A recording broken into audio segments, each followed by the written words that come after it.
Okay, right. A while back on my YouTube channel, I put up this video down here. Don't crop until you've tried this. And yeah, I mean, it had 579 views. I put it up 7 months ago and got 1 or 2 comments on it. I don't understand why it's not had more views, but well, there you go. That's just YouTube and life, I suppose.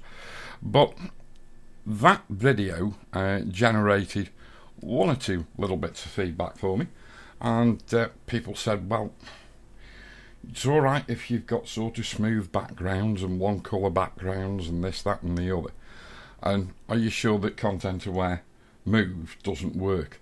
And I'm still of the same opinion. But you know, I mean, people might be very tempted to say this image here of this leucistic red kite, they might be tempted to just crop it, okay, rather like that.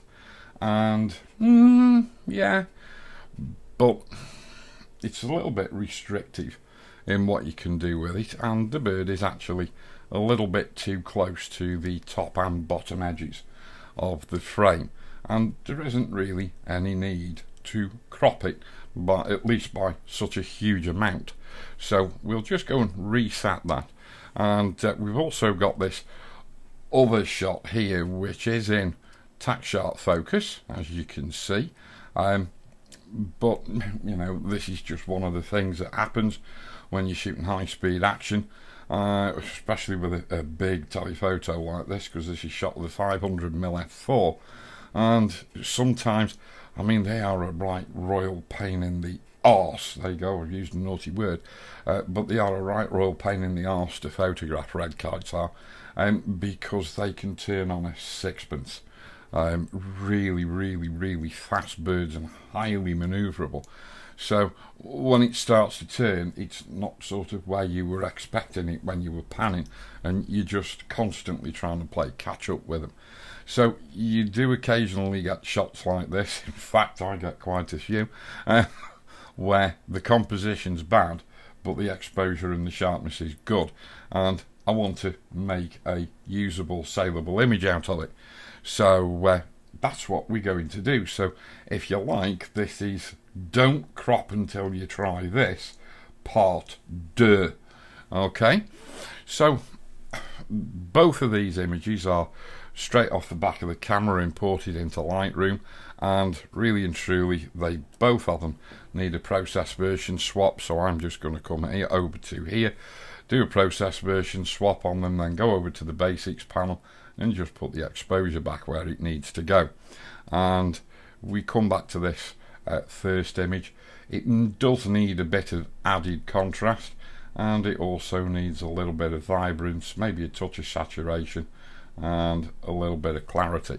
And yeah, there we go. And yeah, it's a bit of a noisy image, but it's still a saleable image. So we need, I mean, we couldn't even crop this successfully because of the proximity of the primary flight feathers to the actual edge of the frame. So both of these images are going to have something done to them. We'll just go and check over on the other one, and we might just feed in the contrast back in there, and then just tug the highlights down a little bit, and then maybe push the vibrance up and maybe add a tad of clarity to that shot. And let's just go in and have a look at it at 100%. This is what you call a leucistic red kite. That's one that's predominantly white. So we don't want to be sort of darkening those highlights down all that much. But I might just take a little bit of clarity out of there and just a quarter of a stop of exposure. And we'll call that done. Now, what I want to do is in this shot, I want to move the bird over here to the left so it's better composed. And I'm not really all that keen on this big patch of blue here, and I'm definitely not keen on this big patch of blue here. So what we want to do is some sort of semi-background change in places. in the image, and we're going to do that. But on the first image, because this is the simplest one, we will actually go and take this into Photoshop straight away. In point of fact, I'm just going to just take a little bit of that clarity out, probably 12, that'll do. Just going to have a look at him again. Yeah, that's fine. So we'll right click and we will go edit in Photoshop, and we'll go and do the magic. And it really is super simple, and this is just yet one of a multitude of reasons why you should learn to use Photoshop, because you're rescuing images that ordinarily you'll either crop the bejesus out of, or you won't be able to get a successful compositional crop and you'll dump the image, and there is actually no physical need to do that. So with this image open here, we're just going to go to select, and we will just go focus area, and let's just see what it makes of the image in terms of selecting the subject. And we'll just have to wait for it to churn away, and yeah, it's not done too bad a job. And we'll just output this to a new layer with layer mask, because if we've got the little twirly arrow there, we've got a number of choices there, but we will just choose new layer with layer mask and we'll click OK. So fundamentally, within the area of the frame, I actually want this bird to be somewhere around here. So you're sort of looking at the diagonal opposite corner, in other words the bottom right corner. And of course, if I turn this background layer on, we can see that we've now got two kites. How cool is that? Formation flying, yes. So what we're going to do is we're going to turn that layer off, come into this background layer. I'm just going to get my lasso tool, and I'm going to draw quite a big selection around that bird. Quite a big selection.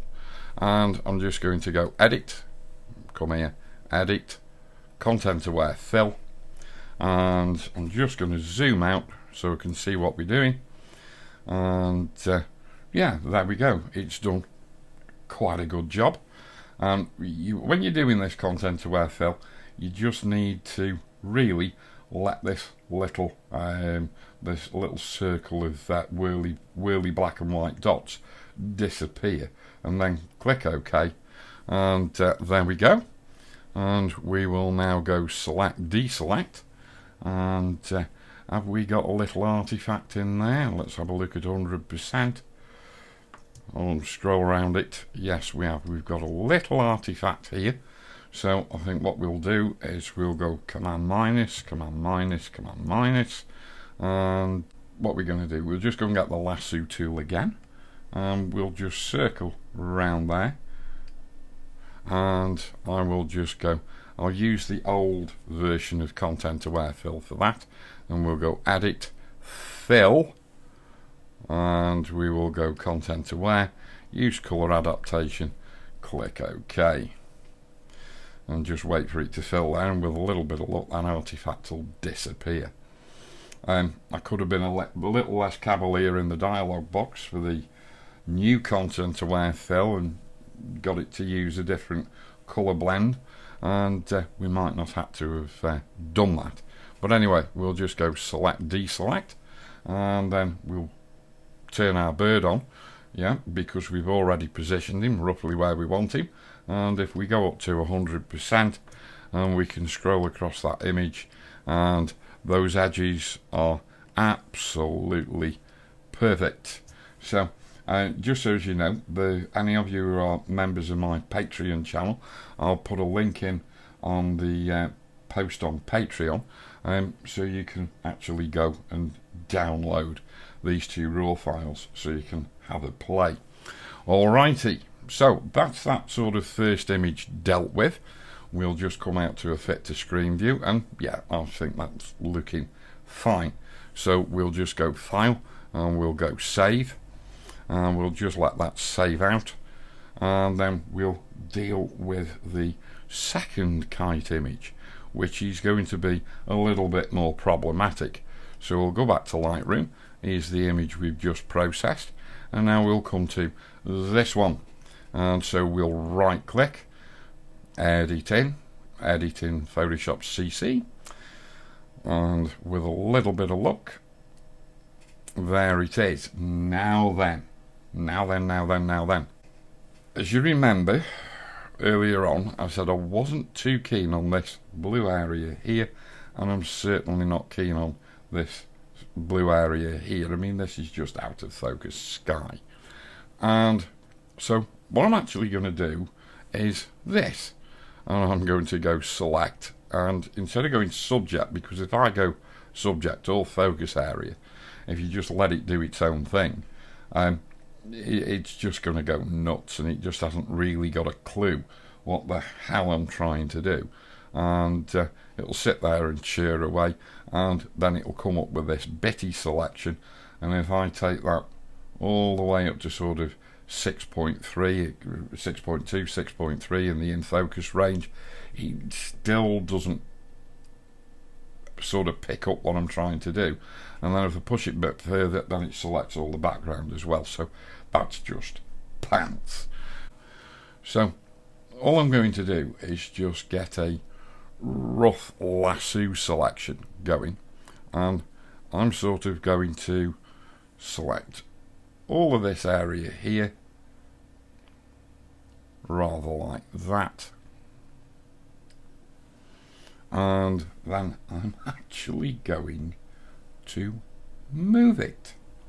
So we'll hold down the shift key, and with the left arrow key I can move that and move that over to the left.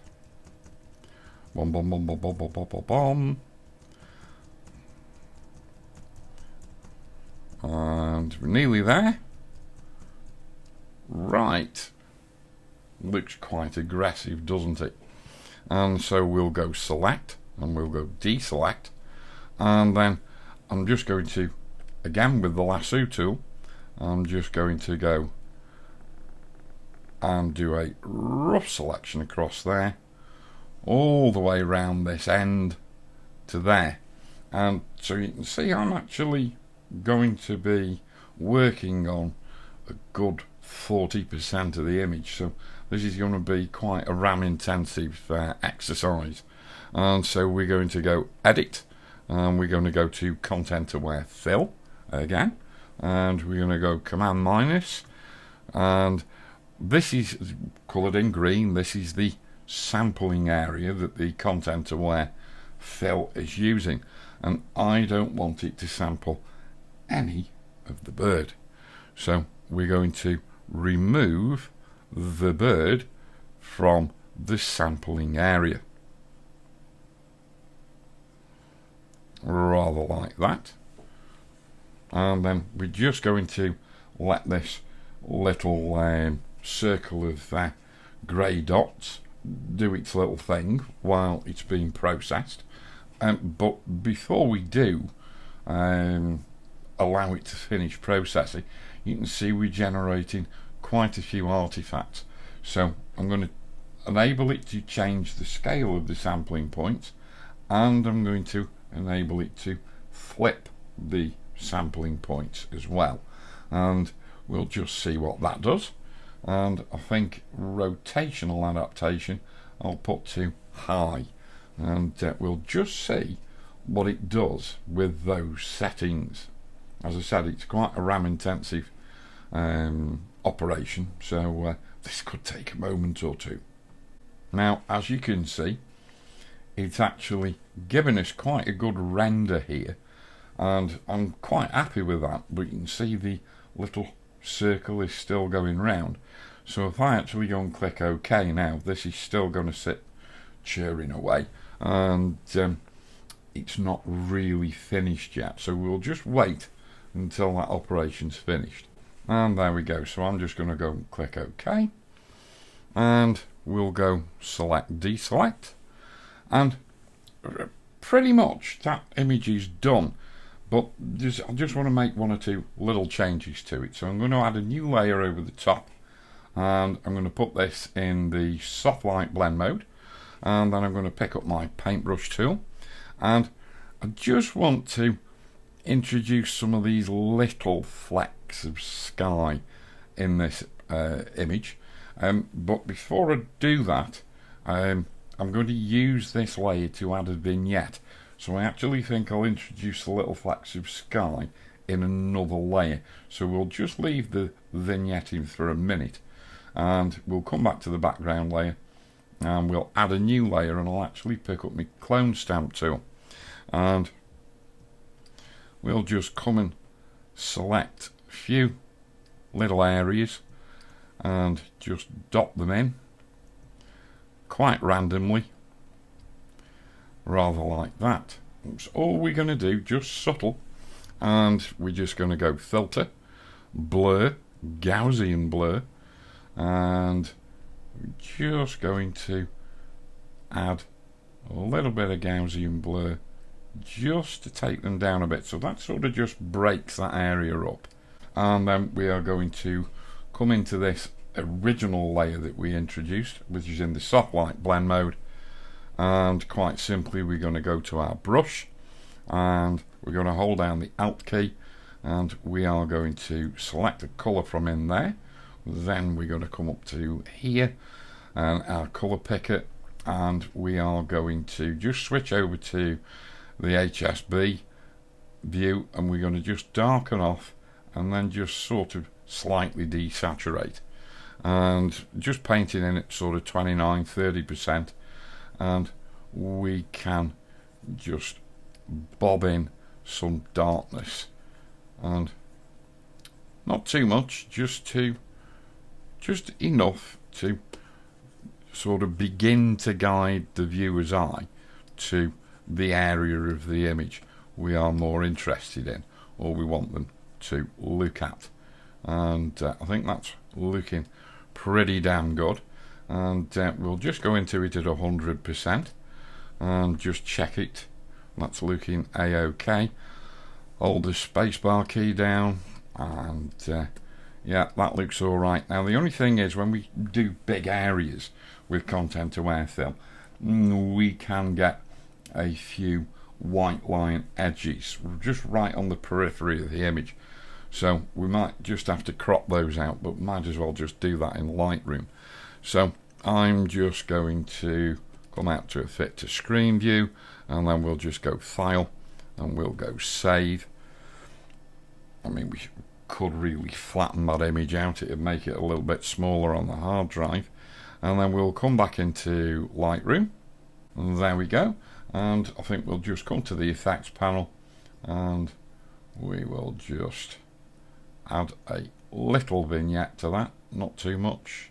That's looking all right. And then we might just get the crop tool and just shrink it down just a little bit, and because we're in Lightroom, the aspect ratio stays locked, and we just clip off this edge and we clip off that top edge, and then we have got an artifact or two on this bottom edge, so we'll just sort of inch it down just a little tiny bit and then go and click done. And as you can see now, we've got no white edges. So if we now come back to our library view and we go to our contrast and compare, this is our original raw file, and this is the pretty much uncropped recomposed image that we've done in Photoshop. And similarly, we've got these two images here. This was the original raw file, and this is our uncropped and recomposed image. So as I said before in the original video, just don't go rushing into anything with the crop tool, especially if you're a wildlife photographer, you're doing birds in flight. Don't do it. Just crop the image as an absolute last resort. Anyway guys, hope you've enjoyed that video, hope you found it useful. Link down below to my Patreon channel, If you want to go and subscribe to there, I'll be most grateful. Yeah, and you can go and download these 2 raw files and have a bit of a play. Thanks again to my Patreon members who help keep me going and providing this free content for over on my YouTube channel. And until the next time, guys, I'll see you soon. Tooroo.